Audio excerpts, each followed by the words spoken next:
बिस्मिल्लाहिर्रहमानिर्रहीम। तमाम सुनने वालों को डॉक्टर शौकत फ़ारूक का सलाम पहुँचे।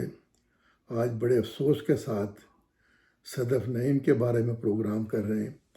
ये एक और शहादत है जर्नलिस्ट की, जिसने अपने प्रोफेशन की खातिर अपनी जान कुर्बान कर दी। जब मैं ये उसको दौड़ते हुए देखता हूँ ट्रक के पीछे, और ये मैंने कई दफ़ा देखी है, टेलर के साथ साथ भाग रही हैं। और जिसने वो शेयर की, नजम अली खान, उन्होंने साथ में एक तहरीर भी लिखी थी उसके, वो पढ़ के मेरा दिल बहुत ही रंजीदा है और मुझे बहुत ही दुख हो रहा है। उसमें लिखा था उन्होंने कि सदफ ऑलमोस्ट 2-2.5 किलोमीटर कंटेनर के साथ भाग। और मुझे यकीन नहीं आता कि ये कौन सा जज्बा था इस औरत में, जो या जुनून था जो इसके ऊपर छाया हुआ था कि इसको कुछ नज़र नहीं आ रहा था। सिर्फ इसका एक मकसद था कि भाग के इस ट्रक के ऊपर चढ़ना है और चढ़ के इमरान खान का इंटरव्यू करना है। और ये एक अजीब किस्म का जज्बा है या जोश है जिसमें कुछ नज़र नहीं आता है और दिमाग सिर्फ एक मकसद के ऊपर फोकस है। अगर उसको मैं आम हालात में भी अगर उसे 10 लाख रुपए पेश करूं और उसे कहूं कि तुम मुझे एक ब्लॉक इसी तरह दौड़ लगा के दिखा दो, वो कभी नहीं दौड़ेगी।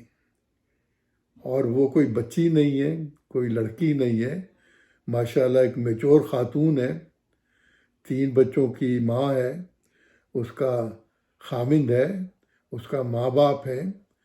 मगर एक जोश है, एक जुनून है जिसमें उसकी तमाम सोच जो है वो जिसको कहते हैं ना बंद हो जाती है, और वो दिमाग दिल एक जान होके एक मकसद की खातिर इकट्ठे हो जाते हैं। और वो फिर सारे डर जो हैं और ख़ौफ जो है कि लोग क्या कहेंगे, मैं क्या कर रही हूँ, वो सब दिमाग से निकल जाते हैं। और वो इतनी पावरफुल ताकत है कि वो आपको जिसको कहते हैं ना, अगर वो जो माँ का जज्बा है, अगर वो देखे अगर उसका बच्चा जो है गाड़ी के नीचे आ गया है, तो वो किसी न किसी तरीके से उतना ज़ोर लगाएगी, हिम्मत लगाएगी कि हिम्मत से उस गाड़ी को उठा के अपने बच्चे को जो है वो गाड़ी के नीचे से निकाल लेगी। तो यही जज्बा जो है मुझे यहाँ पर नज़र आता है। अब ये क्या चीज़ है जिसने ये जज्बा एक इस खातून में पैदा किया है कि जिसमें उसे बिल्कुल मालूम नहीं है कि उसमें उसकी जान चली जाएगी, उसके बाद क्या होगा। बस वो एक ही मकसद है, यानी कि मैंने इस ट्रक के ऊपर चढ़ना है और चढ़ के इमरान खान का इंटरव्यू करना है। ये एक अजीब तब्दीली नज़र आ रही है मुझे माशरे में। वरना पहले आप लोगों से इन चीज़ों का जिक्र करें, वो एक कान से सुनते थे, दूसरे कान से निकाल देते थे, या जिसको कहते हैं ना भैंस के आगे बीन बजाना। लेकिन अब तो ये बात बिल्कुल ख़त्म हो गई है। अब तो बीन बजाने की ज़रूरत ही नहीं है, वो भैंस जो है वैसे ही नाचने को तैयार है। ये हाल हुआ है कौम का।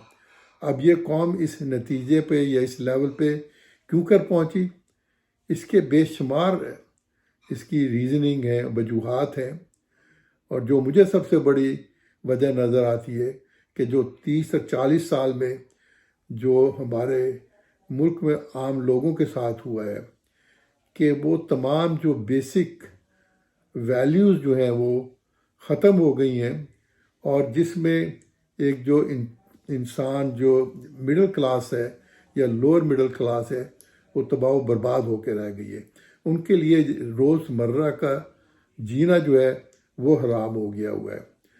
और बच्चों को पढ़ाना, उसके बाद वो पढ़ लेते हैं, उसके बाद उनको नौकरियां नहीं मिलती, और घर के अंदर माँ बाप हैं, बूढ़े माँ बाप हैं, बीमार लोग हैं, और भाई बहन हैं जिनकी जिम्मेदारी हैं। जो घर में बड़ा हो, लड़का हो या लड़की हो, वो एक दिन रात मशीन की तरह काम करके उनको पाल रहे हैं। वो जो एक इंसानियत का दौरा था वो ख़त्म हो चुका है। तो शायद यही वो ताकत थी جس نے اس صدف کے دماغ میں یا دل میں وہ کیا کہتے ہیں نا کہ جنون اور جذبہ پیدا کیا ہوا تھا کہ تم نے کسی طریقے سے بھی اس مارچ میں شامل ہوئے بغیر نہیں رہنا. اس کو کبھی اس نے یہ سوچا بھی نہیں تھا کہ اس کی جان چلی جائے گی.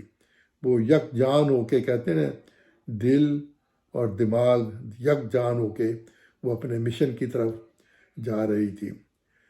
بہرحال اب یہ ایک تبدیلی ہے. اب یہ تبدیلی عمران خان کی وجہ سے آئی ہے یا وہ جو کلمے کا مطلب اس نے عام انسان کو سمجھایا ہے یا اسلام کا جو سمپلسٹی تھی جو اسلام کی سادگی تھی وہ لوگوں کو سمجھ میں آ گئی ہے.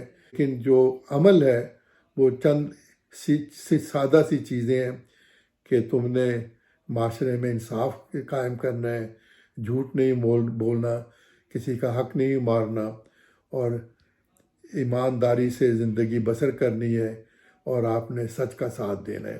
یہ چند چھوٹے چھوٹے اصول ہیں. وہ لگتا ہے کہ لوگوں کے دلوں میں اتر گئے ہیں اور اب وہ پاگلوں کی طرح دیوانوں کی طرح اس مشن کے پیچھے لگے ہوئے ہیں کہ ہمارے ملک میں بھی تبدیلی آئے اور ہمارا ملک بھی ایک ترقی یافتہ ملک بنے. ابھی یہ اس کا ایک آخری انٹرویو تھا صدف کا جو میں نے دیکھا اور اس کی وہ چھوٹی سی کٹنگ جو ہے وہ اس میں ایڈ کر رہا ہوں. اس میں آپ اس کا جنون دیکھ سکتے ہیں. اس کا جو ہے جس طریقے سے وہ مارچ کو ایکسپلین کر رہی ہے آپ وہ ساری چیزیں سن سکتے ہیں. یہ چینل 5 کی رپورٹر ہے. السلام علیکم میڈم. جی وعلیکم السلام. میڈم کیا نام ہے آپ؟ میرا نام صدف نعیم. میڈم مجھے نا آئی ڈی کا یہ کارڈ سے لگ رہا ہے کہ آپ بھی کوئی میڈیا سے آپ کا کوئی مطلب ہاں جی میں بھی جرنلسٹ ہوں اور خبریں group of news paper channel 5 سے میرا تعلق ہے. تو یہ تو ہمارے لیے بڑی اچھی بات ہے کہ آپ کا انٹرویو کرنا مطلب ہمارے لیے بڑا باعث مسرت ہے. Thank you madam. میڈم یہ بتائیے گا کہ آپ عمران خان کے جلسے میں ایز رپورٹنگ کے لیے آئیں؟ ہاں جی میں رپورٹنگ کے لیے آئی. جی تو میڈم کیا آپ کو کیا لگتا ہے کہ ابھی جو پاکستان کے حالات و واقعات ہیں کہ اس وقت بھی عوام خان صاحب کو گالیاں نکالتی تھی, آج عوام ان کو گالیاں نکالتی ہے. ٹھیک ہے, عوام میں بیسیکلی عقل سمجھ نہیں ہے. اس وقت بھی ان کو سمجھ نہیں تھی یہ پیچھے سے ہو رہی ہے مہنگائی, کووڈ کا دور گزرا ہے, ڈینگی گزرا ہے, تو بڑا مشکل ہوتا ہے ان حالات میں سنبھالنا. اور اب میں تو صرف اس کے لیے دعا ہی کر سکتا ہوں کہ اللہ تعالیٰ اس کی شہادت کو, اس کی موت کو ایکسیپٹ کرے اور اس کو ایک جنت میں اعلیٰ مقام عطا کرے. اور ایک وہ ہماری ینگ نسل جو ہے جس میں لڑکے لڑکیاں سب شامل ہیں ان کے لیے ایک وہ مثال بنے اور اسی جذبے اور جوش کے ساتھ سب لوگ کام کریں تاکہ ہمارا معاشرہ بھی ایک ترقی یافتہ معاشرہ بن سکے.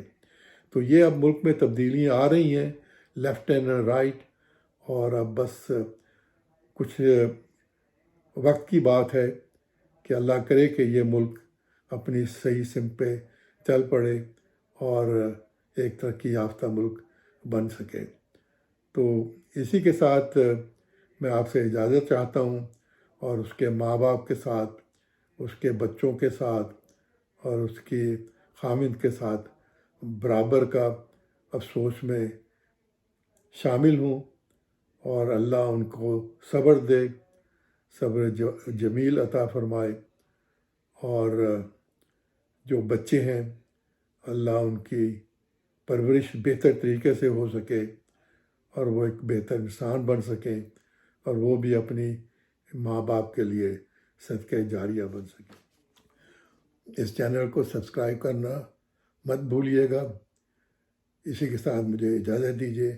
انشاءاللہ آپ سے پھر ملاقات ہوگی. اللہ حافظ.